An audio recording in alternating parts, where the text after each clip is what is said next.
নিরামিষ দিনে এইভাবে এঁচোড় গালিয়া বানালে পাতে একটা ভাতও অবশিষ্ট থাকবে না। এটা আমার গ্যারেন্টি। একবার হলেও এইভাবে ট্রাই করে দেখো। এঁচোড়টাকে কেটে ভালো করে নুন দিয়ে জলে সেদ্ধ করে নিতে হবে। এঁচোড়টাকে কিন্তু ভালো করে সেদ্ধ করে নিতে হবে। সেদ্ধ করার পরে তুলে নেব। আর অপর দিকে একটু আলুকে কেটে নিচ্ছি।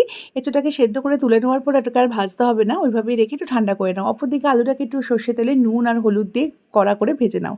তারপরে একটু তেজপাতা, গোটা গরম মশলা ফোড়ন দিয়ে দাও হাফ চামচের মতো হিং আর 2 চামচের মতো আদা লঙ্কা বাটা। তারপরে 2 কাপের মতো এখানে টমেটো পেস্ট দিয়েছি, মানে 3 থেকে 4টে টমেটো পেস্ট করে দিয়েছি। আর বেসিক গুঁড়ো মশলা জিরে গুঁড়ো, ধনে গুঁড়ো, লঙ্কার গুঁড়ো, তার সাথে কাশ্মীরি লঙ্কার গুঁড়ো, স্বাদ অনুযায়ী নুন আর 1 চামচের মতো চিনি দিয়ে মশলাটাকে ভালো করে কষিয়ে সেদ্ধ করা এঁচোড়টাকে দিয়ে আরও একটু কষিয়ে নেব। যখন এঁচোড়টার মধ্যে মশলাগুলো ঢুকে যাবে তখন এর মধ্যে কাজু পোস্তর পেস্ট দিয়ে দেবো হাফ কাপের মতো, আর দেবো ভাজা আলুটা আর হাফ কাপের মতো জল ঝোলের জন্য।